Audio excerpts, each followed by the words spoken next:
Hello, everyone. Good afternoon. I hope my voice is audible to the ones present here at the moment. Because we've started off 10 minutes early, but we will be starting off the content and the presentation post 3:30. Just want a quick yes or no if I'm audible. Mr. Naveen, I see Ms. Noor, Ms. Sindhu, Neha, Tanvi, Mr. Vishal. All right. Okay. Thank you all for joining. We will start off post 3:30. So kindly be patient until then. Thank you. Once again, very good afternoon to everyone. I hope my voice is audible, loud and clear. Just a note for the ones who joined uh, in the last few minutes. We're just waiting for more audience to join in. So once we have a good number, we will start off. Until then, I would like all of you to be a little more patient. We will get started soon. Good afternoon, Mr. Praveen. Good afternoon, Ms. Sarika. Thank you so much for joining us. So I do hope all of you are aware of what the topic of discussion is for today. So I would like to mention that we do have a dedicated Q&A session post the presentation from our chief speaker. So any questions you have regarding the topic or anything HR related, we will be taking up post the presentation itself. So you can either use the chat or you can also use the Q&A tab. Good afternoon, Mr. Lakapa. Ms. Sindhu, good afternoon. Ms. Lalita, good afternoon.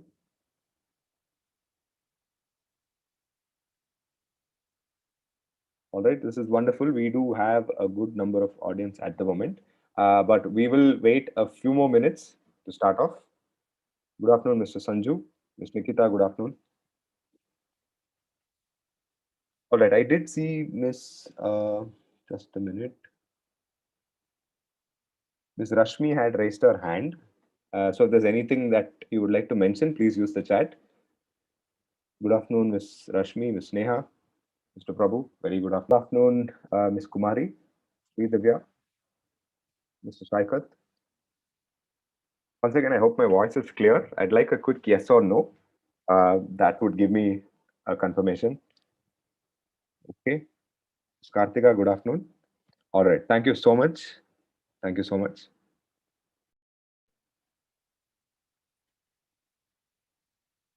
Maitri, good afternoon.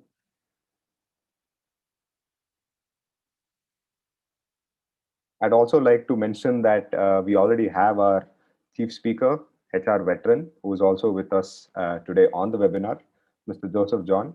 So he will also come in shortly once the introduction is done. I'd like to mention this is, in fact, our fourth webinar together. So I look forward to a wonderful session today. All right, we do have a pretty good number at the moment. I would like to wait for a few more minutes, give or take 5 minutes, and we will get started. All right, so it does look like we have mostly HRs today. So obviously the topic is going to be very relevant for all of you. I do hope all of you do know what we're going to talk about today. But on the side note, anything HR, any HR related queries that are relevant, our speaker will definitely take it up towards the end of the session. So you can either use the Q&A tab or you can use the chat as we move forward in the session. All right, as mentioned, we will start off in about 2 minutes.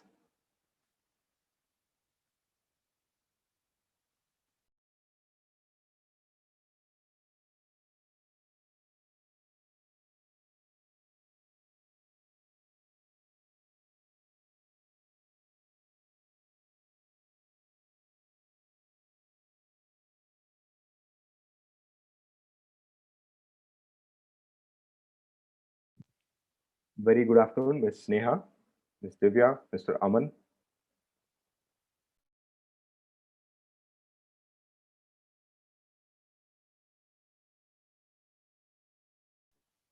Good afternoon, Ms. Kratika, Hasina.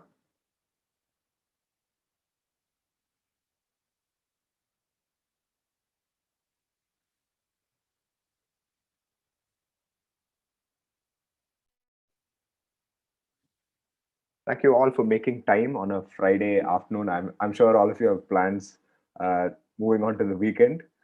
So it does mean a lot for all of you to actually make time and join us for the webinar. Looking forward to a wonderful session with all of you. Lashwini, good afternoon.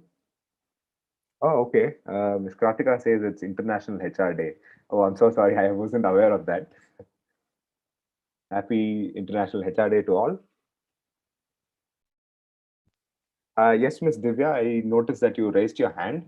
I will not be able to, put you on the screen right now. If there's anything, please mention on the chat.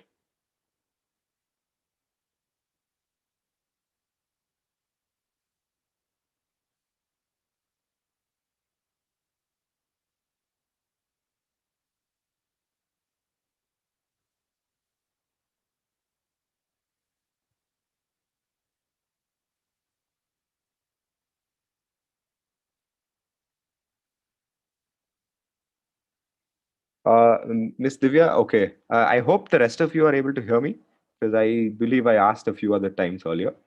Okay, Ms. Divya, please check your volume as well. If not, I think you might want to just log out and log in. That should solve the problem. All right, great, great. Thank you so much for the responses. All right, so I think without further ado, we can start off in exactly a minute. Now, this time I really mean a minute. So we will get started in exactly a minute. Once again, thank you all for your patience. YouTube link. All right, sure. I will paste the YouTube link right now. Just give me 1 minute.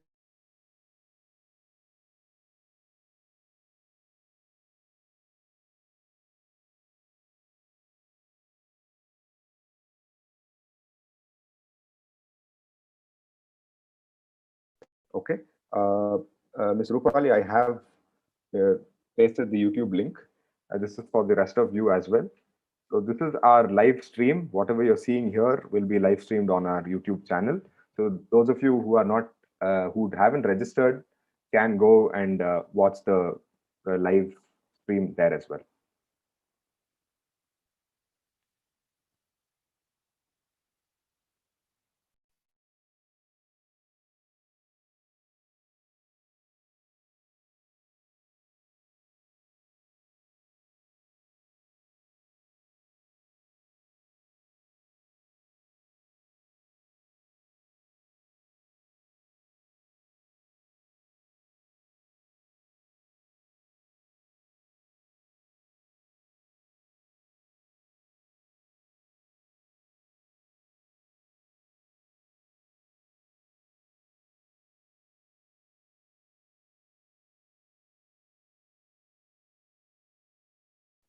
All right. Thank you all for your patience. It really means a lot. We will get started.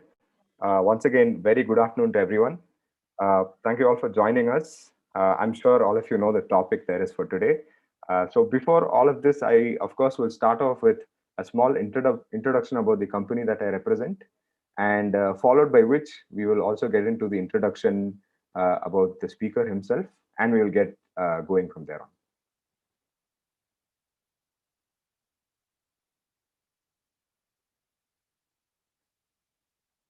Special thanks to our speaker, Mr. Joseph John, for making time and throwing in all the efforts for yet another webinar. As I had mentioned earlier, this is in fact our fourth webinar with him, the second consecutive webinar. We had a webinar last month. I'm sure there are audience from last month's webinar as well here.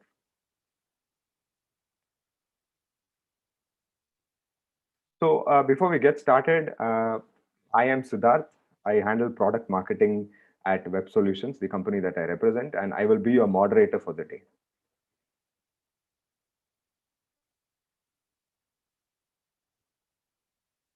All right. So as I had mentioned, a quick introduction about the company that I represent. That is Web Solutions, is a 20-year-old company as of today. Web was initially known as Wipro e-Peripherals, and we were part of Wipro itself. In 2000, we became an independent entity. So we were mainly into the peripherals manufacturing domain itself. So from there on, we have evolved over the years. And I would like to show that in the oncoming slides.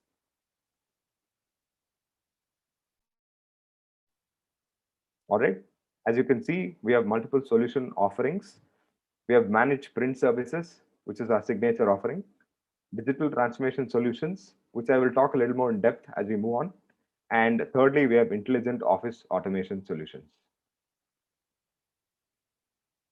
So we mainly tend to the enterprise side of things, but on the side note, I'd like to mention that we also have a retail solution on offer. We offer retail billing printers for your departmental stores and kirana stores across India. Rest aside, it is all enterprise. As you can see on this slide, I will talk a few points on each of the offerings that we have. So purely on the corporate side, we have managed print services, that is serial number 1 over here, where we offer printing services for customers. Now, the business here is such that we deal with printing hardware based on requirement, and the customer would be charged per print. Aside this, we also have asset management, wherein the customer would not have to have the hardware, that is the printing hardware, on in his or her place. We would be able to facilitate that, and we also handle the service and support side of things. So this is what we do with web management services, and I'd like to mention we are number 1 in India on this part. Moving on to serial number 2, we offer the latest range of best-selling intelligent office automation solutions. Web Solutions is the authorized distributor alongside Ricoh Japan to sell Ricoh products in the country. Over here, we have a wide range of latest MFPs on offer. As you can see, multifunction printers for enterprises. We also undertake the after-sales support side of things as well. Now let's move on to serial number 3 and 4. As you can see here, this is the digital transformation side of things. Serial number 3, let me quickly finish this off as well. So I'm sure all of you have heard of the term GST. We have a solution for all your GST things. We in fact hold a license called GSP, that is GST Suvidha Provider. We have an all-in-one tool that would handle your filing reconciliation, data preparation, and close to 100 methodologies of validation built onto the system. We have separate modules for e-way bill, e-invoicing automation, and we undertake most ERP integrations right from SAP, Oracle, Microsoft Dynamics, and other API integrations as well. We also have a standalone managed GST filing solution as well.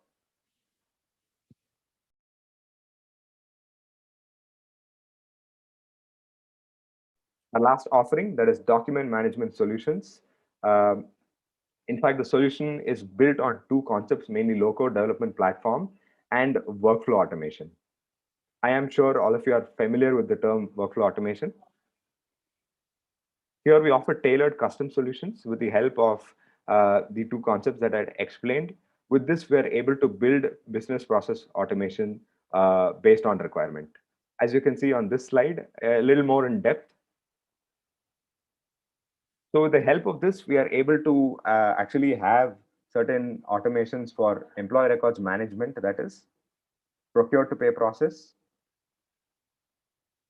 management of change. Now this mainly applies for manufacturing and chemical pharma companies within India. Rest aside, we have the solution also for document management on the cloud repository hosted on Azure. So this was a quick introduction about the company and the solutions that we offer. A quick view of our customers.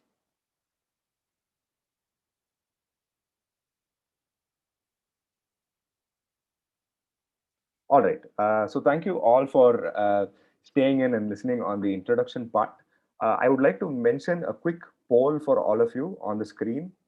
Now, I would have absolutely loved to, in fact, incorporate a demo for this session today, but this is solely going to be Mr. Joseph John himself on the webinar today. So I would like to launch a poll for all of you.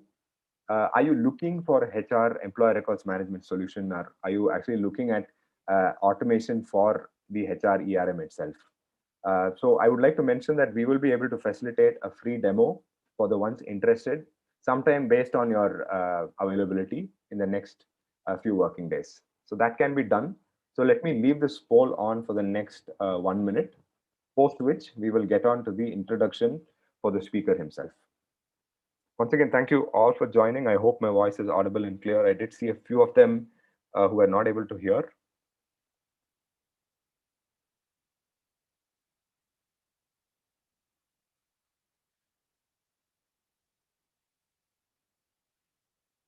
All right.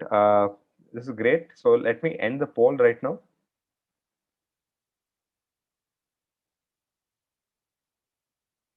Wonderful. Thank you all for the inputs. Let's move on. So without further ado, let me introduce the speaker himself, Mr. Joseph John. He's a management consultant specializing in organization strategy, human resources management, and executive coaching.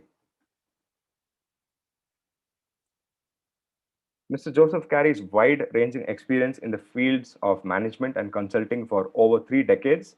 Since 2011, he provides consulting and advisory services in human resources strategy and organization development to clients in India for the last 10 years. He has also advised some of the global consulting firms as well as other Indian firms on organization strategies and compensation policies. In 1988 to 2011, Mr. Joseph held several executive positions in various businesses and at the corporate office of Wipro Limited. His last role in Wipro was as VP HR for India and Middle East IT businesses. Prior to that, he was Vice President HR at Wipro Technologies, where he was responsible for talent engagement and development of over 20,000 employees around the globe. He has also worked with the consumer care business, biomedical business, and at the corporate office as head of corporate HR and compensation and benefits for Wipro Corporation. He has also held the position as head of recruitment for India and Asia Pacific businesses of Wipro. He had developed and practiced many innovative and successful talent strategies, policies, processes, compensation, and benefits programs for global and India operations.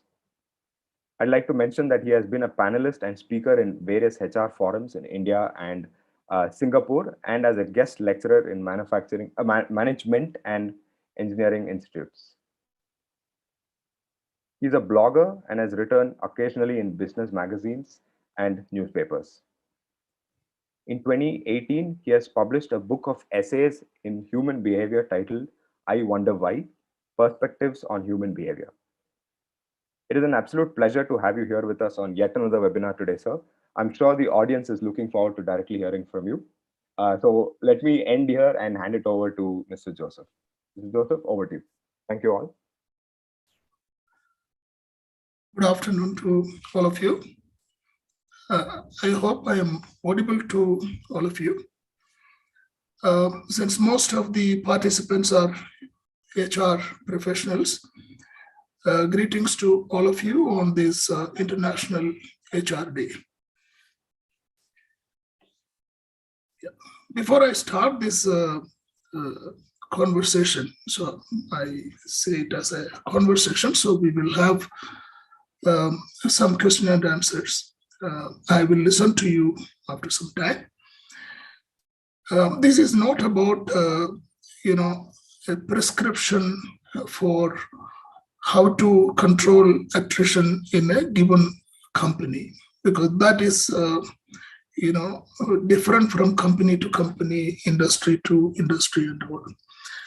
This is to give a big picture kind of an idea as to how differently we can view this issue of high employee attrition and how it is impacting the companies, and how we can build, employee loyalty, if some of you would like to use that term. We will come to that a little later. Now, this is the webinar agenda. So we'll briefly touch about, so why people stay with the company, why people leave the company. Is there an optimum level of attrition for companies? What can HR or what can companies do to address this big issue?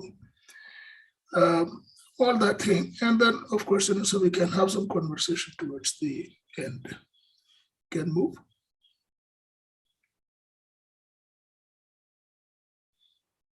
Yeah, I purposefully made this title to sound little light, although the topic is quite serious. So how do we attain higher retention without tension. Now, so that's what we are going to talk about. The very word retention, implies a little bit of a tension. We'll come to that. So as I mentioned earlier, so how do we view the whole thing in a little more positive manner? So that is the whole idea. Some of these things which we are going to discuss today, I know, so we are all HR professionals. This is not a new topic for any one of you. Most of you must be handling, such issues in your organizations, and you have practical experience as well as your professional, knowledge about the topic. However, to set the context, so I'm using a couple of data points. So otherwise, so these are things which are known to you, but we will get new perspectives as we go along. Can move to the next. Yeah, this is a bit of a data point. So the first one is, the India data, which is a very recent kind of a data. This particular data is pertaining to the IT services industry, but in different measures, it would apply to different industries and different companies. Now here, this study talks about, so the cost of attrition, which is going to impact the bottom line of the companies anywhere between 1.5 percentage points to 3.5 percentage points. These are big numbers, so now, the accuracy of these numbers can be questioned, so it could be different in different companies. All that is fine. But the point is that there is a cost to high employee attrition, and that cost is actually affecting companies' profitability. So that is the relevant point. Now, the second point here on this slide is talking about a little bit of a global data, which is predominantly the data for the last 24 months, so when, the whole world was affected by this COVID pandemic. Now, the global data says that, so about 72% of people who were hired in the middle of the pandemic have already left their employers. Meaning, there is a lot of instability in the employment scene in the last 24 months. So that's also because, so in other countries, it may not be as much in India, although it is true in India in various segments, but may not be in the significantly formal sectors of the economy in India. But in the US or in the Europe, so a lot of people have actually left employment itself. They have gone out of workforce, so some people would have gone to do something on their own, or, so they moved out of employment and get the whatever subsistence money from the government. All that kind of things have happened. That may not have happened in India, but at the same time, we know that the data in India also show that, a lot of people have gone out of the workforce itself during this period. So this is to set a context to say that, this is a big problem for the industry. When I say industry, the overall, economy as a whole. It may vary from industry to industry, but it is a big problem. Can we move? Yeah. Now, what I was talking about was about, things from the company side. Now, there is the other side of the picture is how is, high attrition or attrition impacting the employees. That is very important also. So there is a certain cost for attrition, which all of you might be knowing.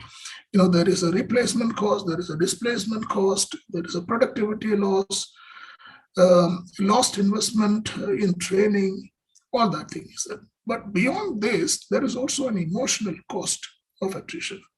And that emotional cost of attrition is actually impacting the rest of the remaining people who are staying with the company. When in a team, let's say 20% of people, 15% of the people leave. And typically, so half of the people at least would be very critical employees in that team.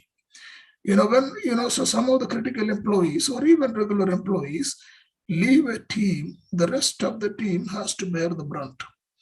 There is extra work coming, there is a team disruption, there is also a loss of morale. So all these will affect the well-being of the rest of the employees. So it is not that, the attrition is something which is affecting only the company. It is not like that. It is actually affecting the employees. And, so in an extended manner, if we say it is affecting the society and the families, all that kind of thing. So that is the context. Sidhu.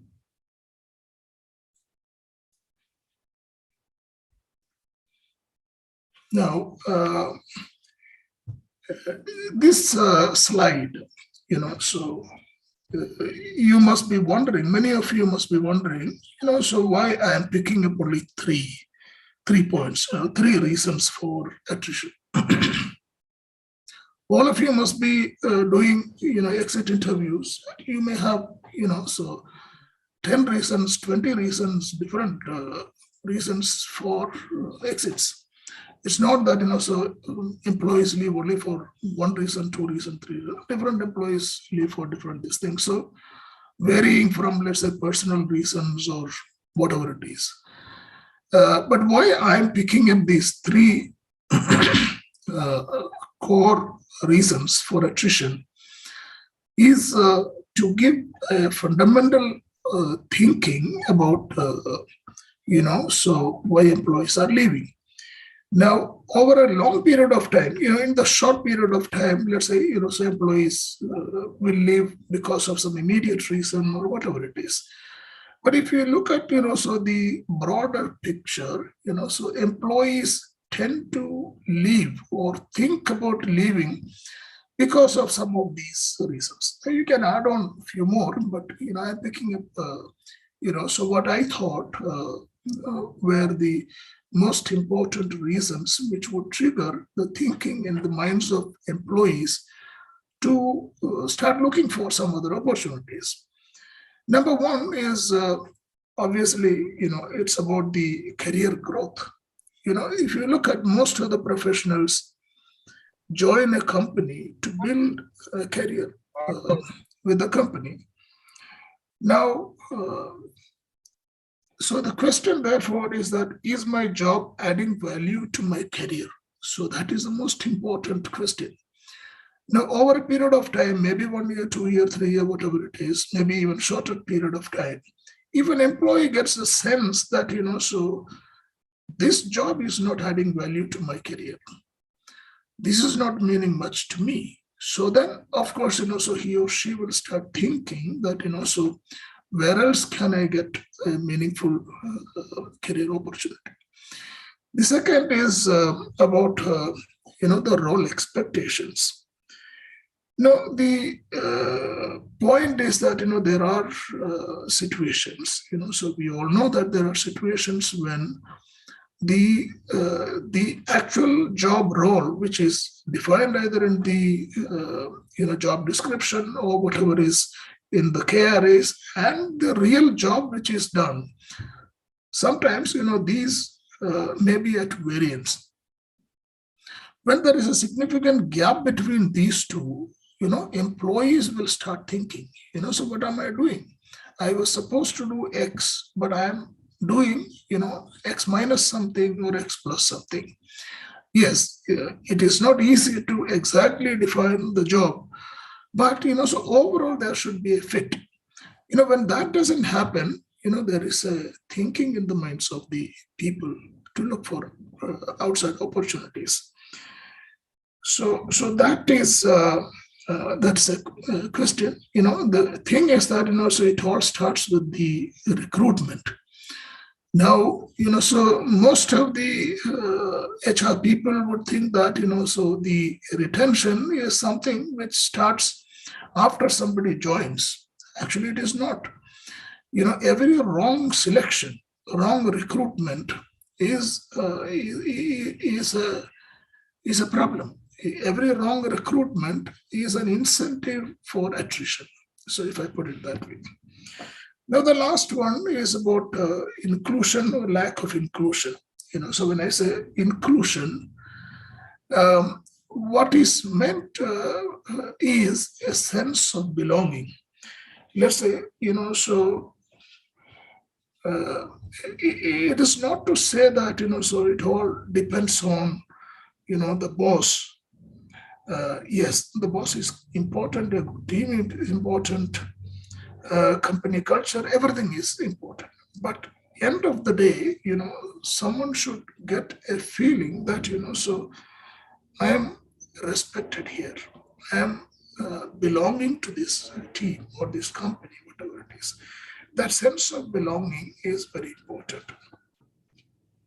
So this is the reason why I have picked up the three. But as I mentioned in the beginning, these can be questioned, or each one of you can have your own separate list. But I thought that these are the three fundamental reasons why many of the employees, there are exceptional cases, for example, so employees joining, fresh employee joining, and then he or she is not fitting and leaving in 2 weeks. Those are different kind of situations.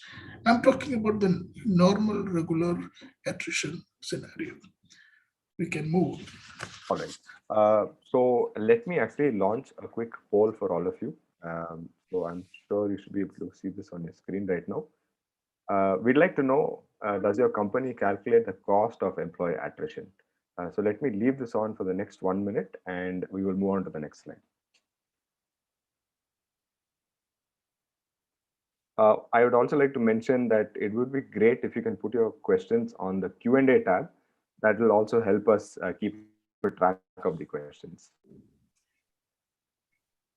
Right. So post this poll, let me also share the results. We can have a quick talk on the same poll as well.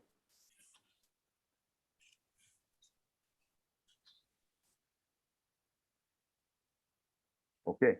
So it looks like most of them, looks like they don't actually measure the cost of employee attrition, at least at the moment. So I also see yes as an option inching close by. Okay, another 10 seconds and I will stop this poll.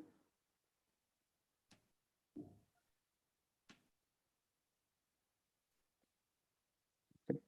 Let me share this for the audience as well.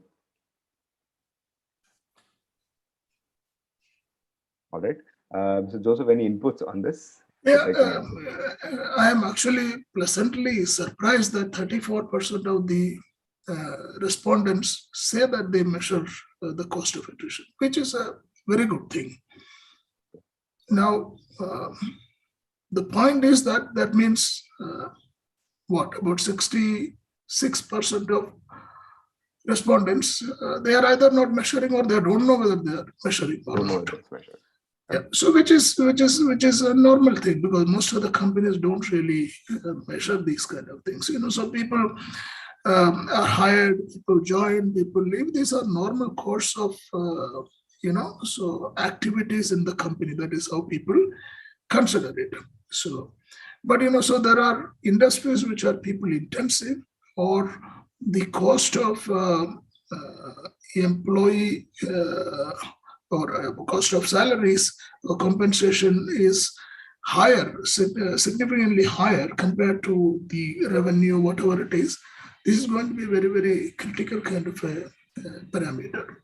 Now, if you measure it properly, I'm also thinking that those people who said that, they are measuring, one should really check, so how accurately they are measuring, in the sense, so are they considering all the relevant aspects, so maybe my guess is that, so there are very few companies which are actually measuring or calculating the cost of attrition in a comprehensive manner.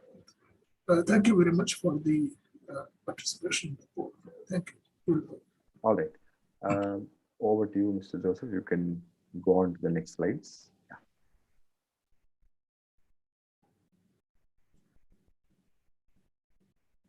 Yeah.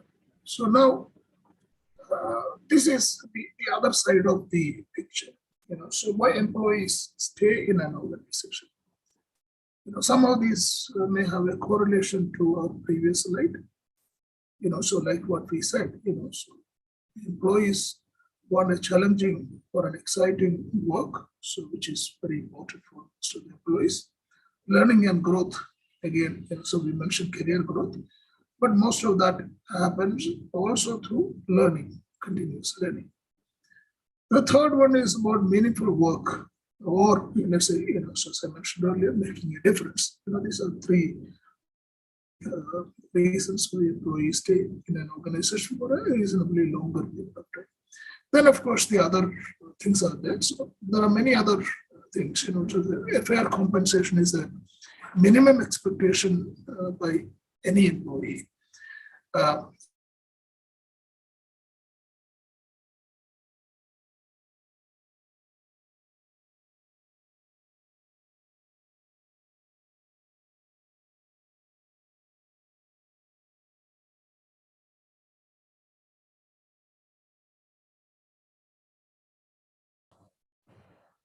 Yeah, that is important.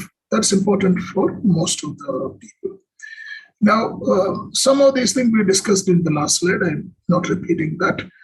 But if I have to talk a little about the learning and growth, so when we talk about learning or learning and development, as the industry talks about the training and skilling and all these things together, so most people immediately think about training programs.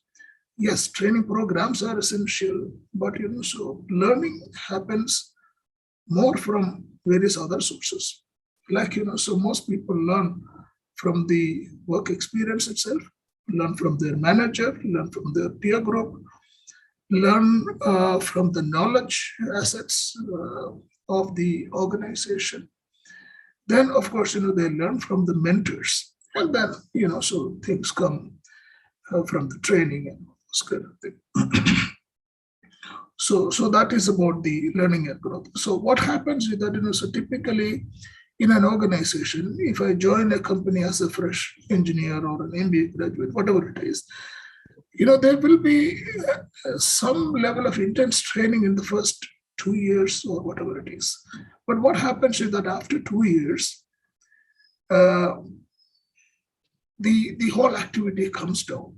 After 2 years, so the intensity of training comes down. So naturally also, because so you don't need too much training. But at the same time, so the need for learning is not reducing. The need for learning is actually increasing as you grow in the career.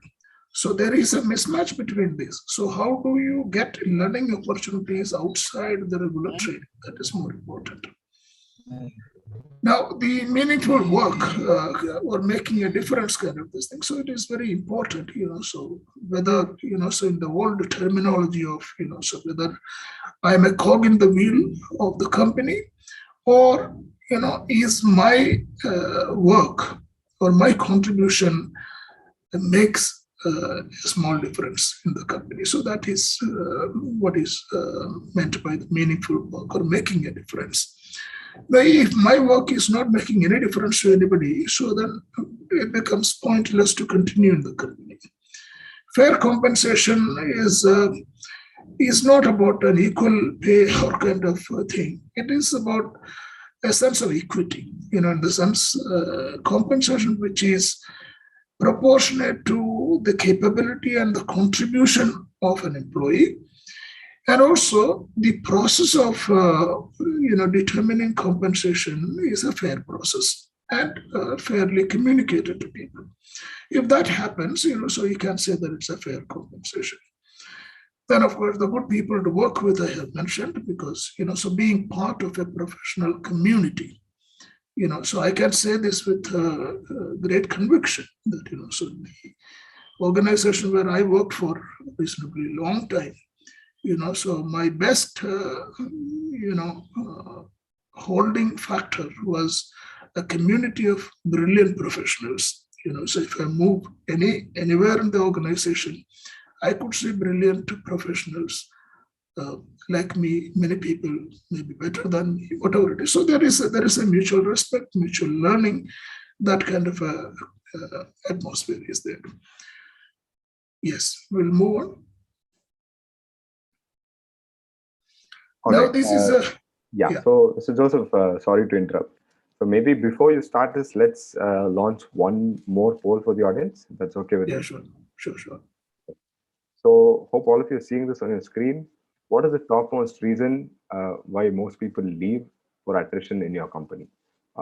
Let's see what the inputs are like, so that post that this slide would make a little more sense for all of you. Leaving this on for the next 1 minute again. Once again, I'd like to mention, please use your Q&A tab for any queries, because we might lose track of the chat, hence mentioning this, so that we'll also have a track of what exactly you are mentioning.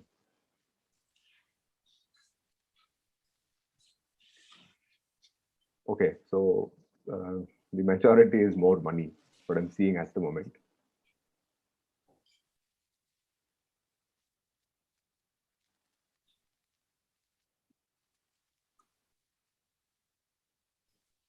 Okay. Ms. Sarika says all three reasons. Mr. Ramesh, work-life balance. Okay. So I believe, I mean, you can correct me, work-life balance is something that has come up in the last few years at least, especially during COVID. At least that's what I feel with respect to working from home. And there's no control of time, that is. At least this is what I have noticed for work-life balance of late. All right, let me end the poll. Didn't notice the time. Let me share the results. Okay. Yeah, I think this again is a realistic representation of what is happening in the organizations. Now, so why this reason money is on the top? Because, so if you look at quantitatively in any organization, the larger number of people who are leaving in terms of sheer number will be from the lower rungs of the company. So let's say, so people who are leaving in the first 5 years, typically, so of course place a higher significance to their earnings. So that is probably one reason why this is coming on top. So which is a right, very realistic kind of a thing. There's nothing wrong in that. Now, so there are specific things which we can do to control that attrition. But, so when I talk about, employee retention, I'm looking at a time horizon beyond 5 years. How do we people stay longer? So that's why, so I'm coming to this topic, loyalty. Because, so loyalty is something which is going to be longer kind of thing. So like, so all of us would have some experience of being loyal with a particular brand or whatever it is. So that's the reason. So therefore, this realistic kind of picture will move on.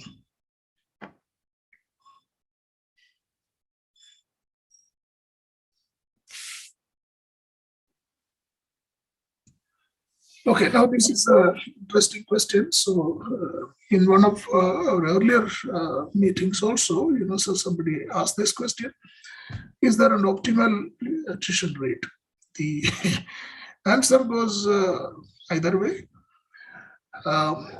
Some companies think that, so they assume that the optimal rate is what is the industry average.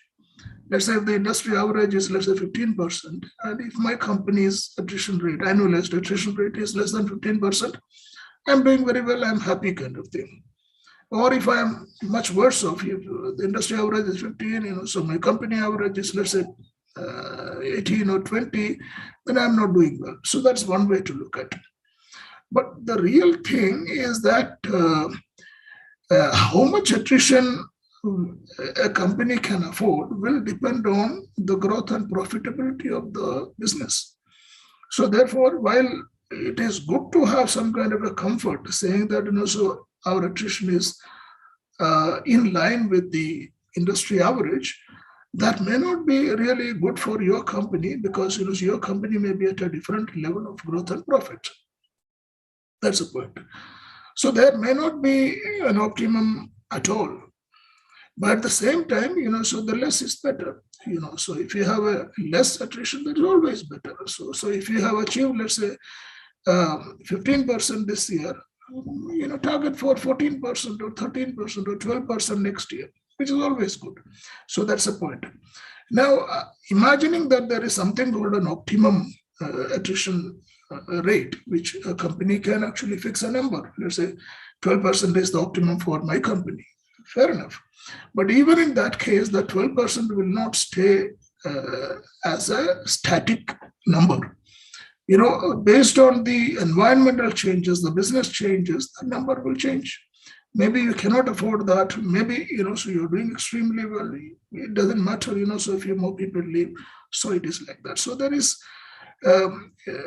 is nothing called an optimal attrition rate, but at the same time, it is good to have some kind of a view about, so how much your company can afford. That is the basic point of this particular slide. Can move on. Okay, this is a slide which is, I want to talk about this retention and loyalty. I remember many years back, the HR community has rejected the term employee loyalty, because in the heydays of the business boom, people think that, so people are coming and going and all those things. So what is the loyalty when, so people are actually staying less than 2 years, 3 years. So what is the point of talking about loyalty? So we'll talk only about retention. So that is why, the retention has come as a fashionable term, so around the 2000 or around that particular time. Now, if you really look at this retention, it sounds like detention. You know what is detention? If I have to give an example, so somebody coming from some other country, either the western border or eastern border, without, let's say, a proper travel documents or a visa, that person will be detained because he doesn't have a travel document. He will not be allowed to travel. So that is called detention. Then, of course, in a war situation, it's a completely different situation. So, in a sense, retention is a little bit of a negative term. So we are preventing somebody from going. So, in that sense, maybe with a good intention, but I am saying that the terminology itself is a little negative. Now, if we look at the employment contract, everybody is hired with an appointment letter, which is an employment contract. But it is much more than a purchase contract. It's more mutual, So companies are not buying people. Companies are buying goodwill. So that is the most critical thing. When you are buying goodwill, to retain goodwill, you need to do different things rather than keeping a product or an asset in your company. Now, if you look at the retention, most of the retention initiatives are coming from the employer. The employer wants to retain the employee. But if you look at the term loyalty, when I say I am loyal to a particular brand or a company or an ideology, whatever it is, that is an emotional bond. So that is the difference. The loyalty is something which is created in the minds of the people, and it is coming from the employee side. So therefore, it has got a slightly different connotation. So earning loyalty is a positive outcome like respect. So if somebody gets into a loyal kind of emotion about anything, so that's a positive thing. But at the same time, earning loyalty is much harder to achieve, yet more durable. So it is more durable. So once somebody has bought into something with a strong emotional bond, he or she will stick to that for a longer time. That's the point I'm talking about. Now, the last point I want to make on this particular slide is that people who are still skeptic about this employee loyalty, I have just one question to them. Uh, Even today, every company talks about customer loyalty. If your company wants more customer loyalty, more customers to stay with you and give you repeat business, then how can you say that, so we want the customers to be loyal with us for years together, but we don't care about employee loyalty? There is a contradiction in this. So if you want to increase your customer loyalty, you have to increase the employee loyalty. So that is a point I'm making. We'll move on. Okay, so I do want to launch one last poll that was somewhat related to previous slides, and after that, I think you can explain the slide, sir. Okay, so is your company serious about enhancing employee loyalty? Let me leave this on for the next 1 minute.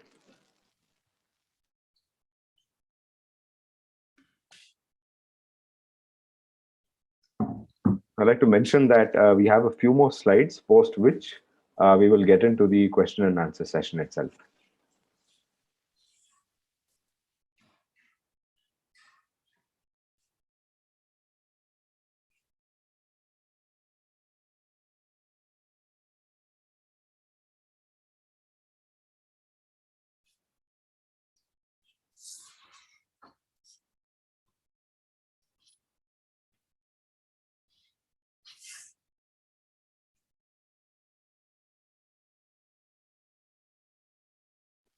All right. Okay, let me end the poll and share the results. So yeah, of course, obviously most companies are serious eventually, right? So we do have that as the more majority of the percentile here.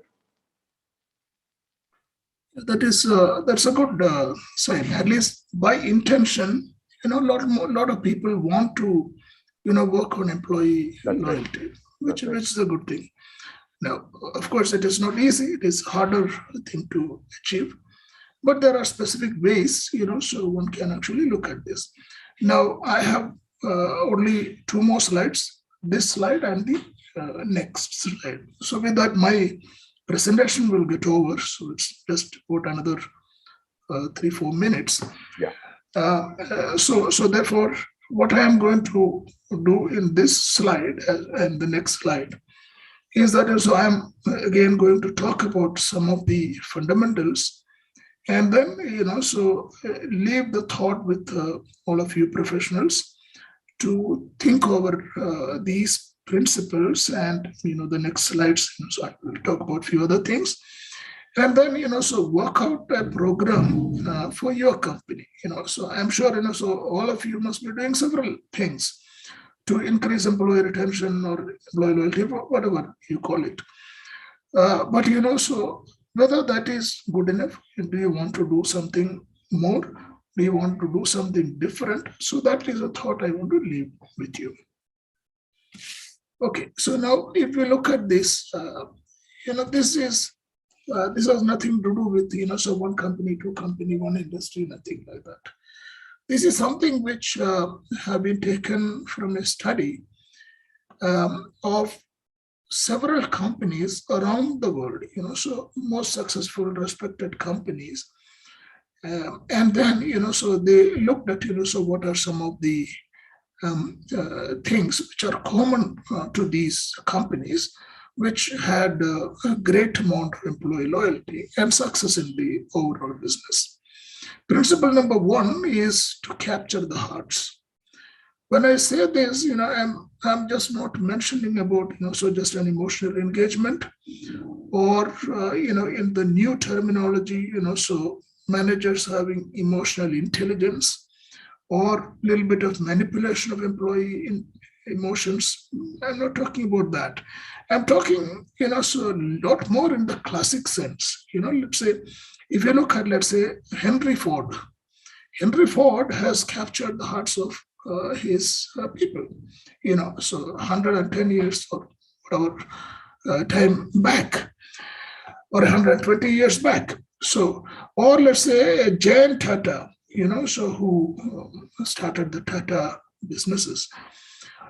So these are legendary kind of people, so who have created, this kind of emotional bond with the employees, with the community, those kind of. So I'm talking about that.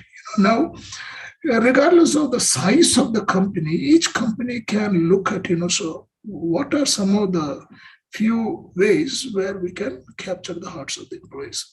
Principle number two is open communication. When I say open communication, so the communication which is getting everyone connected, communication at all levels, and planned communications as well as spontaneous communications. In an organization, you need to plan things, so without that, it will not. But at the same time, if you limit your communication only to planned, scheduled meetings and kind of this thing, so you will not build that emotional connect. So therefore, you also need to complement that with spontaneous communication.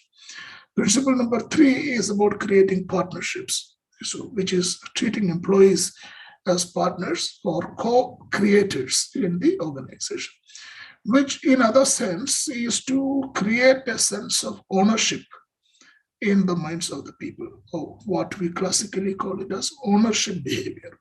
When somebody is having that ownership behavior, when I am doing a job in the company, and I am thinking that, so this is my company, if I do something wrong, I am going to be impacted as much as the company is going to be impacted. So that kind of a feel. That's about, creating partnership. The fourth principle is driving learning. We spoke enough about this thing. Learning at all levels, all times. Fifth principle is about emancipating action. When I say the emancipating action, this is about, let's say, this is beyond, the regular empowerment programs or, awareness programs where you do a couple of sessions, induction, all that kind of thing, and then familiarize employees with your, rules, regulations, the way you work, all that kind of thing, or the processes. That's not about emancipation. That's only about awareness or kind of this.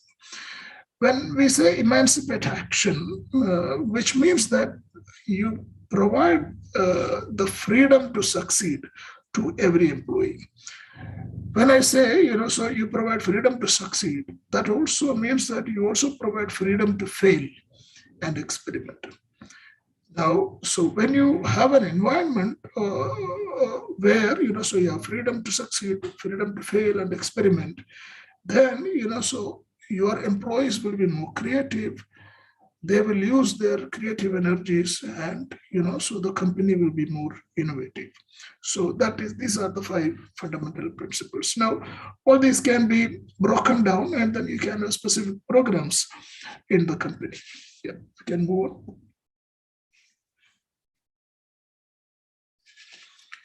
Yeah, as I said, this is my last slide. If we, so move on from the previous slide, so I have picked up these 7 key things to make a better workplace where employees will be more loyal. So in a certain sense of order or priority, I have put it this way. You have values, and then so connected with company values, there is a company culture. Between values and culture, there is a slight difference. The values are more fundamental, which most often they are coming from the promoters or the founding members, and then of course it will change over a period of time. Whereas culture is something which comes from everyone in the organization. The culture keeps changing. Culture is an assimilation, which happens every time you recruit a new person. That person is getting used to the company's existing culture. At the same time, he or she is also adding a new dimension to the existing culture. So that's about the culture. Then, of course, systems and tools. I don't have to talk about this. So the fourth is the repeatable processes. You need repeatable processes. Some of them standardized, some of them customizable, so that so work can go on a smooth basis. Fifth is about competent and sensitive leaders at the mid level, at the senior level. So this is very important because not everything can be written down. Not everything can be, so read like a rule. So when there is no rule in a particular situation, how do you deal with that situation? That is when, sensitive leadership comes. That is when, so your culture comes to play. The next one is about feedback. Feedback is about, in some sense, all communication should be feedback oriented. Either you should be seeking feedback or you should be giving feedback.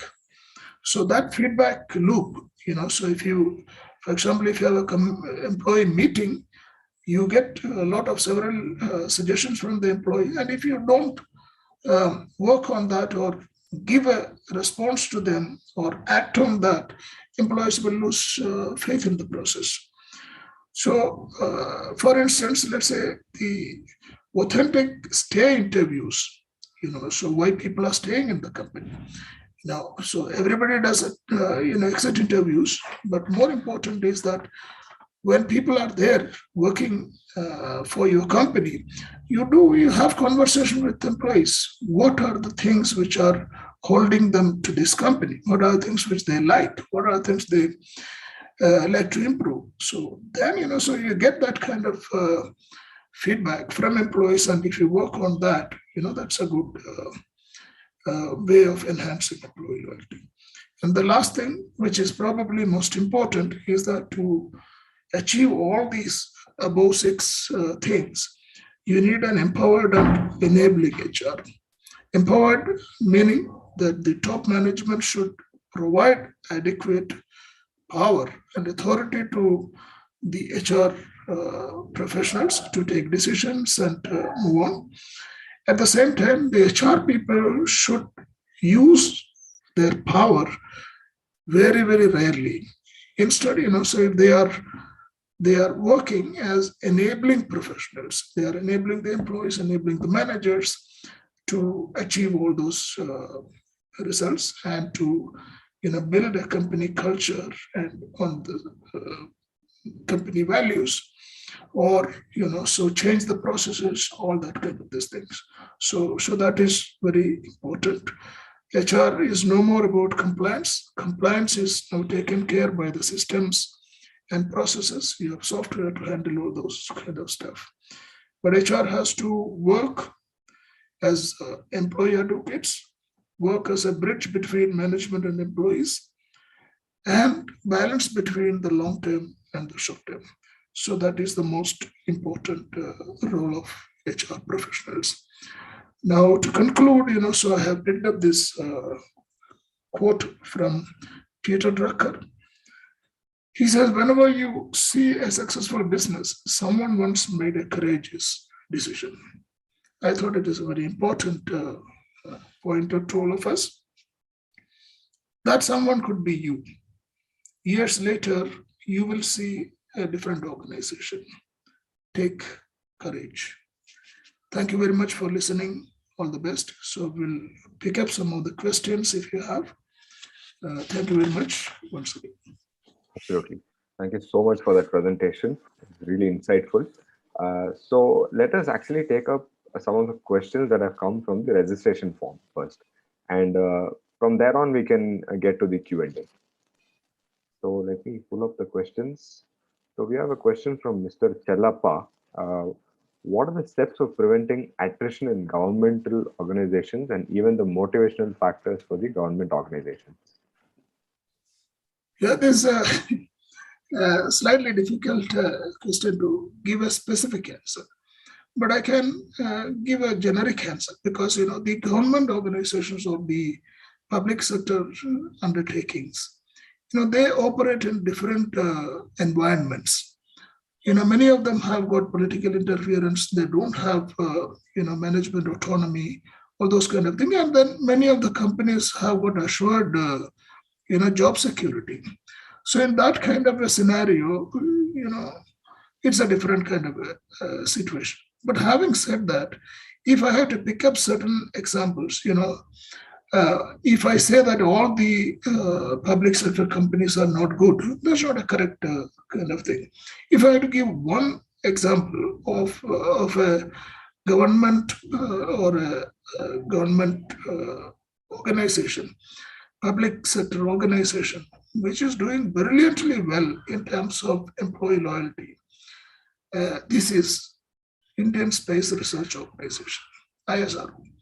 If you can talk to any employee, ex-employee or current employee, he or she will talk very proudly about that organization.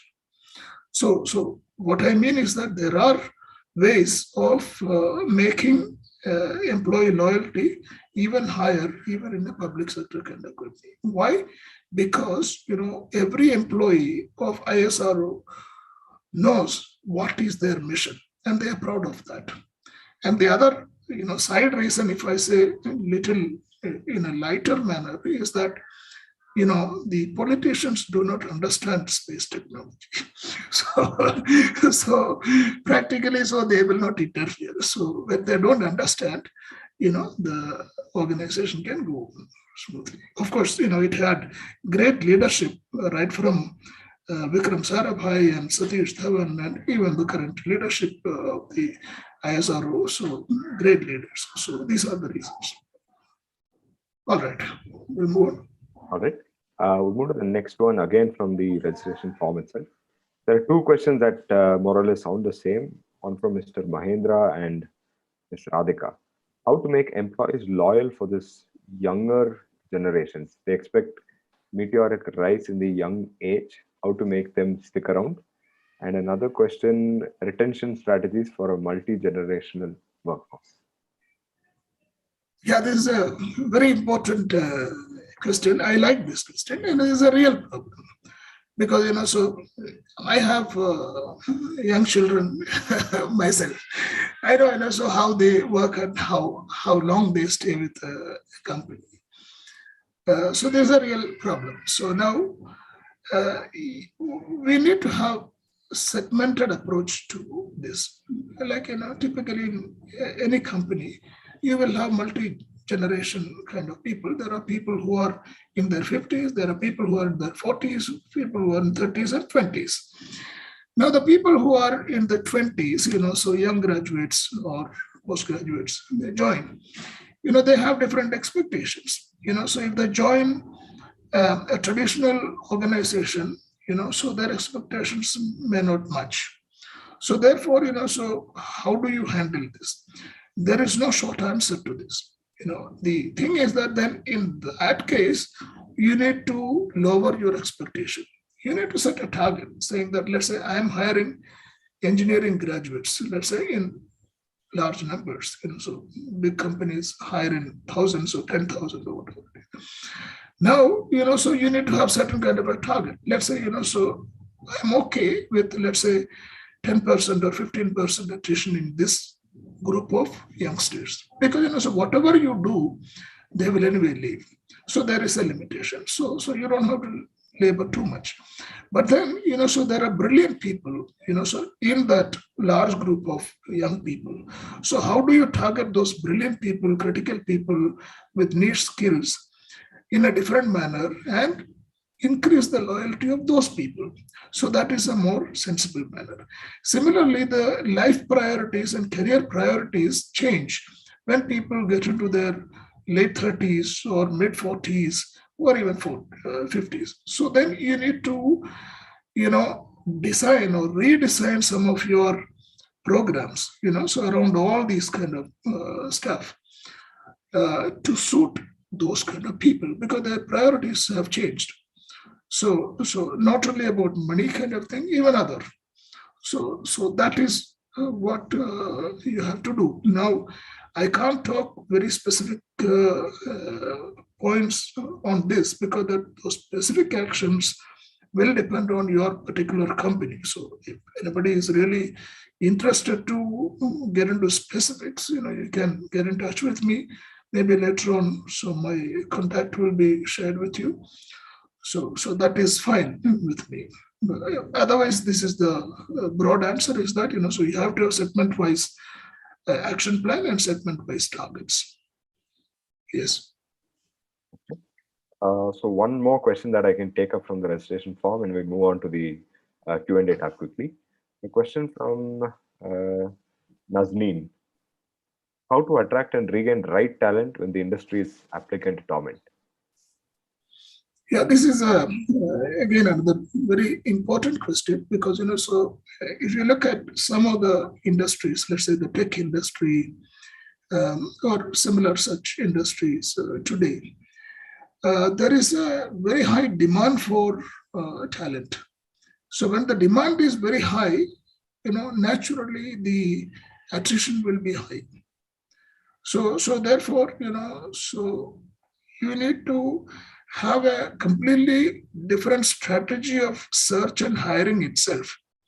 Start with that, so when you know that, so there are 3 other companies or 5 other companies are, hunting for the same talent in the market. How can you be different from 3 other companies, 5 other companies? So that is the number one kind of things in terms of positioning the company, the positioning, the job, all that kind of. So that may slightly reduce the tendency of attrition in that kind of thing. But otherwise, so if you really look at, it's a real problem, because when the industry, when there are, so if somebody floats his or her CV in some portal, and so he or she is getting calls from, let's say, 10 companies, and she gets, let's say, about 4 or 5 offers. Obviously, the person will bargain and go for the best. So this is a problem. So therefore, there is a problem of offer to joining ratio for the recruitment that is there. But so once somebody has joined, so you take care, you sit with that person, understand that person's priorities, and then think about, so how best you can hold that person for a longer period of time. So that's all what we can do. All right. Wonderful, sir. So we will go on to the Q&A tab. A question from Mr. Zishan.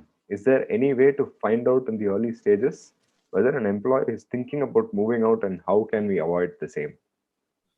Yes, there are many ways actually. In fact, so even 20 years back when I was in the industry, we did this, because there are so many signals which employees will give out.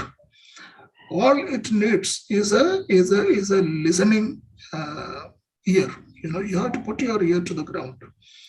The way, for example, let's say, a project manager or a mid-level manager, I'm not even talking about HR. If the manager is noticing that a person, in the weekly meeting, some person or 1 or 2 people, their behavior is slightly changing, or he or she is not really participating in anything seriously, or let's say, so don't take certain things seriously, then that is giving a certain sense. Then, of course, the kind of, so your coffee vending machine talks, so what is the gossip in the organization? So there are ways of, so sensing the gossip in the organization.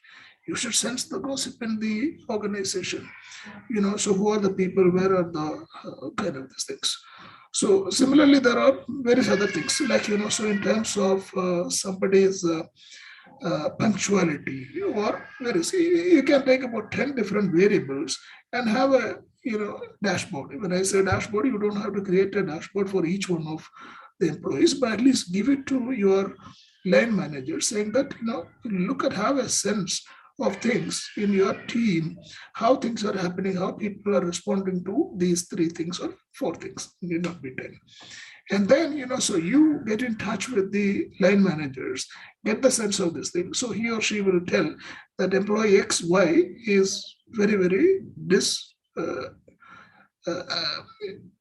what is called disinterested in the work or whatever it is. So then, so you can talk, you can find some reasons, kind of this. So you will definitely. So very rarely, somebody will, so come up and give a resignation letter. That very rarely it happens. Some particular incident happened, on the spur, so somebody is giving this, but that happens very rarely. Most other, so people will actually show several symptoms of behavior suggesting that they are looking up. So that's what you need to do. So in your meetings with employees, you can sense some of this. More than that, the managers can sense this in their teams, and you get the feedback from the managers, and then you can act. Yes, next question. Okay. Let me just close this. We have a question from Mr. Sridish. In this current market scenario in the IT industry, it is a salary motivating employees to accept new offers. There are n number of opportunities in the market, and the candidates are getting 2 to 3x salary hike. Will you agree to this, and what is the solution for the same? I agree with this. So I agree with this. But the point is that, for example, let's say, so you give 10 offers to 10 people, and you might get only 6 people joining your company. That can happen. That means 4 people are rejecting your offer. That happens. So now the point is that the 6 people who joined your company, how do you make them stay longer? So that is the topic here. Now, there are ways of doing that. So it is most of these people who are joining a company now, they do reasonably good research on the company, formal research and also informal network, all those kind of these things, and they take an informed decision. It's not that they are joining without a thought. So therefore, so you focus on how to make the retention or the staying of the employees a little longer than what normally you can expect. That's the focus you need to. Then of course, so it's there are other recruitment strategies to reduce the offer to joining ratio. I'm not getting into that. Those are specific things. Yeah. All right. So let me close this question. Let me take up the question from Mr. Vinson. In today's situation, we have classic examples where people who work from home are working with multiple organizations at a time. How will a loyalty program work for them? No, first of all, if somebody is doing that, in most companies, so moonlighting is not allowed, because if you are working as a full-time employee in an organization, so alongside working with another company or an organization legally is not a correct thing. So in any case, so that is a legal case, you fire that person. What else can be done? So don't expect loyalty from a thief. So it is as simple as that. Okay, so another question from him. How do we define credible opportunities in career growth? Credible opportunities. Credible in the sense, credible to the employee. In the sense, so let's say, so companies usually make, generic statements, so we provide great career opportunities to all our employees, all these kind of things. Those are platitudes, so you make a sweeping statement and all those kind of things. Credible means, so you have a specific plan or a reasonable plan. I am also saying that, so no company can make a very detailed, accurate career plan for anyone, because the career largely depends on the employee's choices, not only on what the company can offer. So it's a two-way street. So therefore, a credible thing is that, so if you have, let's say, promised certain things, saying that, so if you stay in this company in a duration of, let's say, 2 years, so we'll provide you X amount of training, then you need to provide that, those kind of thing. Or let's say if you have hinted a certain job rotation kind of thing, you have to do everything possible to make that happen. And if something which is not doable, the simple thing you can do is that tell the employee that this is not practical. So it is a matter of credibility comes from, so you're fulfilling your promise. You said something, you promised something, you delivered. Simple as that. All right. So there's actually an anonymous attendee over here. What all aspects can be relevant and correct to calculate attrition cost? I believe you might have covered this in the presentation itself. So if you'd like to mention certain points, you can. Yeah, I'll give top 3 or 4 things. You can add more. So one is, of course, the cost of replacement hiring. So there is a cost of hiring a particular position. Now, if that person leaves, and then you have to hire, that can be calculated by using, recruitment metrics. That's not difficult. That's a straightforward kind of thing.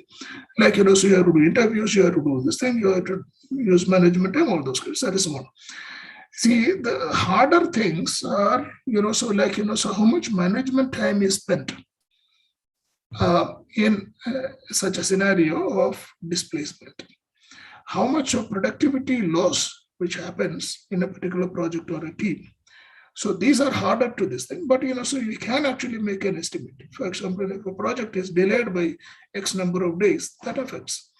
Or let's say, how it impacts the rest of the team or whatever it is, or the quality of a service or a product that can. So you have to also calculate the intangibles.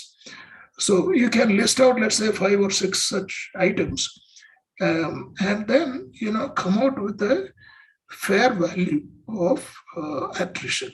Otherwise, so if you think that, so let's say it is just about the replacement hiring cost, that will be very basic kind of a thing. So you should think of what are those indirect costs, because the indirect costs are going to really affect your bottom line. So therefore, when you're calculating or presenting to the management, you should take all these indirect costs of attrition. So there can be a larger list of items, which there are models available. So I can't get into the details right now. All right. The next question, I believe, is from the same person. I see many of my employees leave after training and join other companies for the extra pay. How can we stop that? Leaving after training? Yeah, leaving after training is what is mentioned. Yeah, that is because training is only one aspect of the whole thing. There are 7 other things or 10 other things. So that means you provided training, but so you ignored on few other critical things, or something maybe there.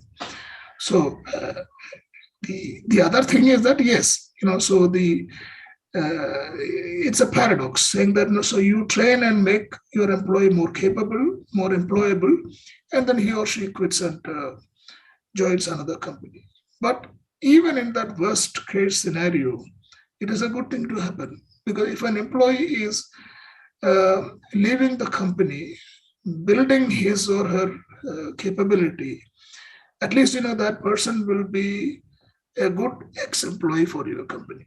He or she may be a good ambassador for your company. So there is no quick answer how to prevent this. These things will happen. The only answer is that so you focus on the rest of the things, the critical 3 other things which we discussed.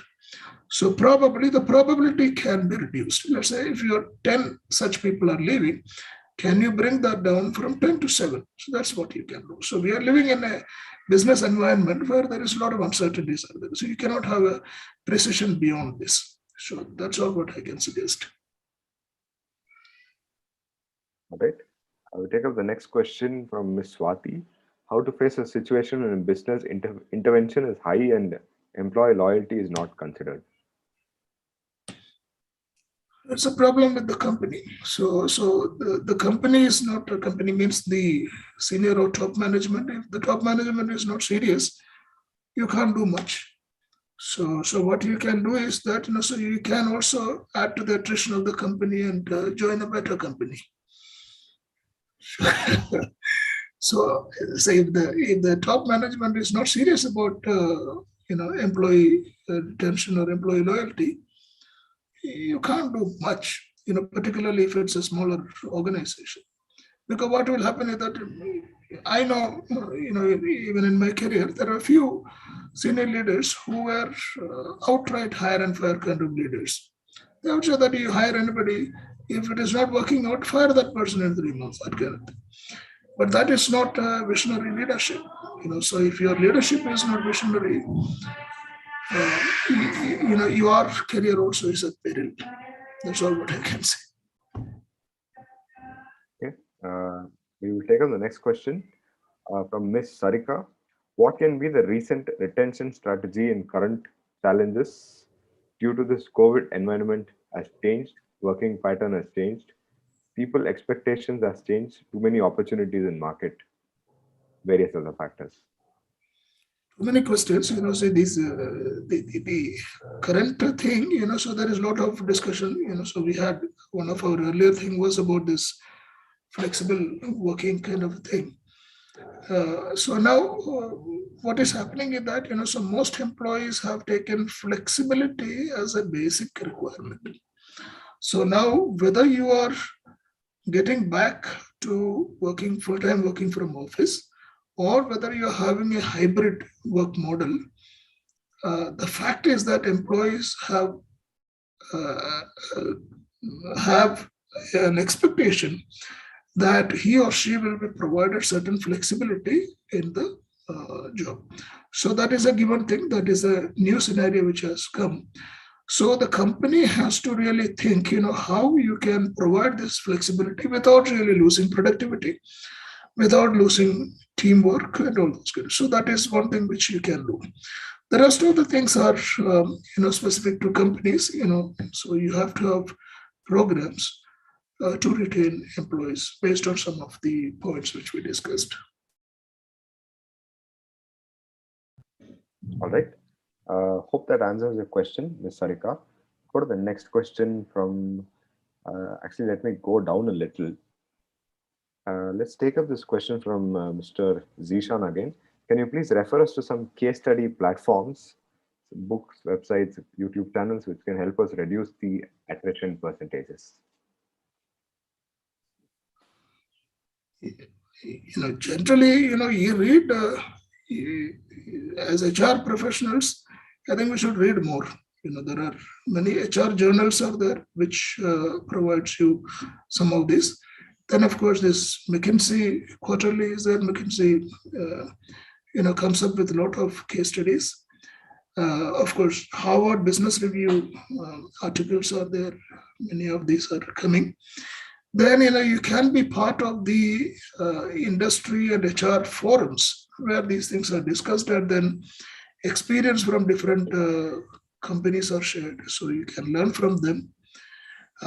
Most importantly, so you can build a model which is relevant to your company in consultation with your own leadership team and employees. So you create something which is unique. You take the basic principles and then build a program on your own. And if you need some support, so maybe you can consult someone with some experience or consult a good advisor or a consultant. So to help, make that program more practical. That is what I can suggest rather than giving you a particular book kind of this thing. So because, so every information is fragmented. There won't be one, cookbook which will give you all the recipe for this. So you have different inputs coming from different sources, and pull out most of the sources and take what is relevant and build your own program. Thank you. Right. We have a question from Mr. Matthews Abraham. Do you agree that HR is no more sensitive to individual attrition except for reviewing the MIS on attrition and doing comparison with respect to industry average. Not all resignations can be attributed to compensation. Yeah, I agree, but at the same time, on this day of International HR Day, I don't want to put all the blame on HR people. Yes, so over the period of time, HR has become more professional rather than relational.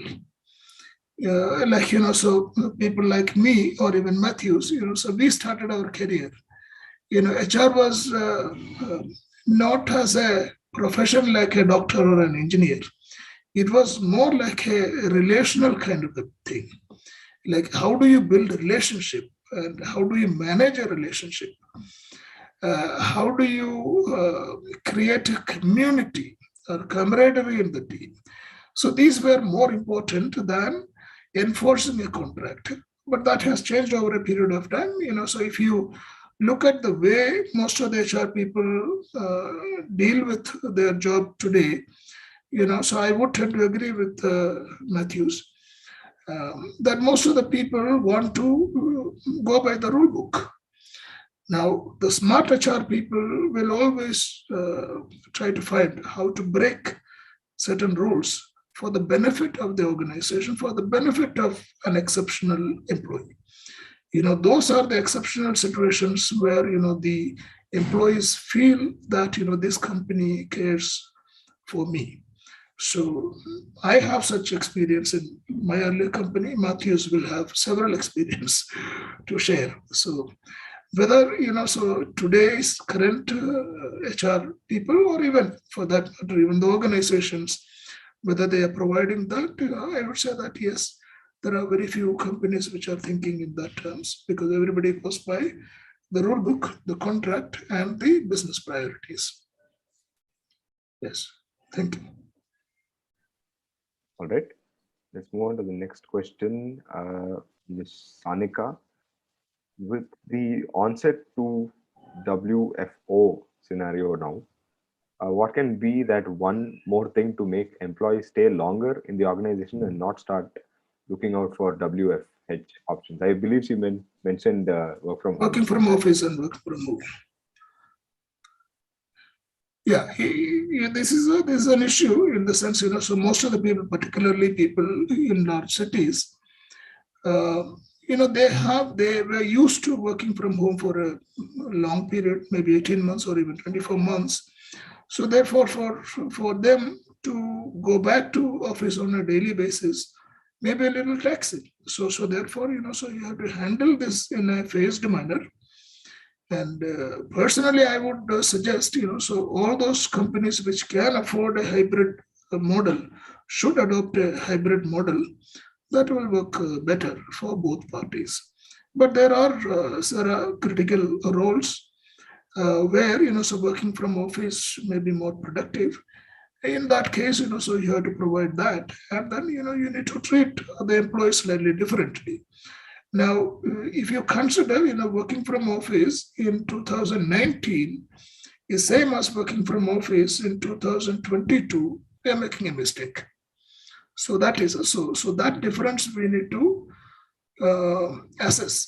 So how different, a different person is actually coming to office in 2022 than the same person who came in 2019. So that sensitivity we need to have. We need to have that conversation with that employee and be sympathetic to that employee, and then provide the kind of flexibility either in the office so that so he or she is feeling more at home and thinking that the company is concerned about my priorities. That's what we need to do. Specific things will depend on a particular role and all those position of that person, that person's family situation, a lot of factors you have to consider. Thank you. All right. We'll run through a few more questions quickly. Question from Ms. Sneha: how HR will create an emotional connect between leaders and employees? I think the whole presentation was about that. Now, my suggestion is that, you think, you as an employee, if what are the 5 things which will connect you with the organization uh, if you were to continue as an employee in the company? If you put that employee hat on your head and think for some time, you will find ways of how to deal with employees and enhance their uh, loyalty. That is one sure way of doing things, because otherwise we will always be talking about theory. So the real practical thing is that you wear the hat of an employee and think, so what are the 5 things, 10 things which will make you stay with the company? That will give you the answer. Right, Mr. I hope that answers your question. Next question from Ms. Anaga. What are the latest trends in defining organization strategy hierarchy as a retention strategy? And how can we design performance-based organization hierarchy so that employees can feel uh, a challenging and motivating environment altogether? Thank you very much, but this is a consulting assignment for me. So, Yeah. so it requires at least 3 months engagement with your company to provide a solution for all these things which you asked. Thank So, you. on the side note, I'd like to mention that if anyone would like to reach out to Mr. Joseph John on the same, any consultation requirements, I'd be more than happy to connect you with him. So, I will anyway drop his mail ID on the post webinar mailer. You should be able to reach out with him on anything, queries or the organizational parts as well. Shouldn't be a problem. Okay, so we'll take up the next one from Mr. Ajit. Why employees stay in the organization? The bullets mentioned are in the sequence of importance or in the value of importance. I think he's referring to the slides itself. Yeah, yes, I have thought of certain prioritization of that points. In my mind, it is in order of the priority, but it need not be taken as absolute truth or whatever it is. It can be a little here or there, but in my mind, so there was a certain sense of priority which was given to those points when I was making that list. Thank you. All right. A few more questions before we close in for the session today. One from Mr. Sanju. Why are there inequalities among the employees from the management side? Sometimes it hurts employees and demotivates them as well. This is a very philosophical question. Why there are inequalities? The life is full of inequalities, and it will continue also. So none of us are equal people. So in the organization context, what is important is not equality. Organization context, what is important is fairness and equity. Equity means, equal people are treated equally. Unequal people are treated unequally. For example, let's say, so 2 people are joining from the same engineering college and they go through the same entrance or admission process. They score reasonably same range of, results in their admission tests. And then, so they deserve to be paid the same salary. That is, whereas, so somebody joining from a higher institution, higher reputed institution, with a much higher caliber, maybe an IIT or whatever it is, and they go through a different, selection process, assessment process, and they are given a different role and paid differently. That is that you can't call it inequality; it is inequity. Different competence is paid differently. So that is how. So therefore, the equality is a very ideal kind of a situation, which it doesn't really happen. But so companies should look at equity, which is equal people to be treated equally, unequal people to be treated unequally, and the process should be fair and transparent. That is what I could answer. Thank you. Hope that answers your question. All right. Last question on the Q&A tab from Subhasmita. If HR changes in a company, does it have some effect on the company's employees as well? Yeah, depends on how effective that HR was. If the HR was really effective, really involved, then that change will be felt. Uh, so, and also at what level, that HR person is leaving. If it's in a large organization, let's say there are 200 HR professionals, one person somewhere in the chain is leaving, it may not be felt much because somebody else will handle that. Whereas somebody leaves at a critical position, maybe the impact could be higher.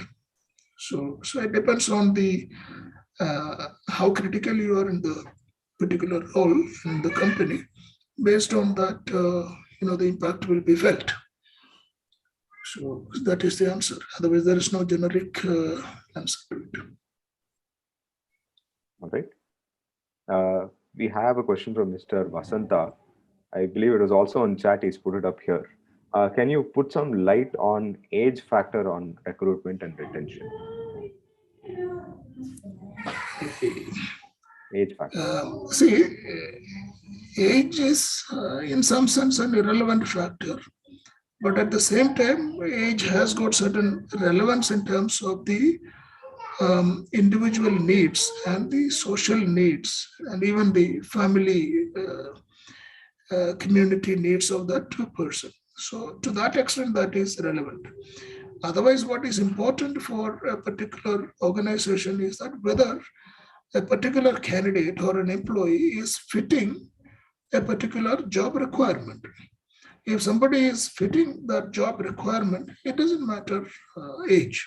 Having said this, there is an unwritten rule that, in a certain team, for example, if you have a project team where 20 people are there and you have a manager of certain, seniority and all those kind of things, and then, so you have some engineer or whatever it is below the kind of this thing, somebody who was not working for a long period, but somebody joins at a much later stage. So that can create some, so assimilation issues in that team. So to that extent, so be sensitive to such exceptions, but otherwise, age is an irrelevant factor. So job fitment, who is the most suited person for the particular role, that is relevant. All right. Hope that answers your question. So we're almost coming to the end of the session. I mean, we've actually extended by half an hour. So I just have two questions on the chat, which I told that will be answered. Post that, we will close the session. So we have a question from Ms. Neetu. How to conclude candidates have 90 or 60 days notice period? Any strategy that would be practically effective for the same? Yeah, it depends on the level of employees. The many companies, the 90 days or longer notice period is generally applicable to very senior positions, not for younger or lower positions. So my suggestion would be, so for the lower positions, where the replacement is not difficult, criticality is not that high, in those kind of scenarios, it is better to have a shorter notice period. It works both ways. It is good for the employee and it's good for the company as well. Because once an employee resigns, having that person's complete mind on the job is difficult unless somebody is at a certain higher level. So that is the kind of thing. And then there will be exceptional situations, like some other companies where an employee is taking up a higher education kind of thing. And that kind of a situation, you take an exceptional call and allow the employee to leave. Or similar other exceptional situations at any level you can take. But otherwise, it's better to keep the differentiation in terms of the length of the notice period based on the criticality and seniority of the profiles. Thank you. All right.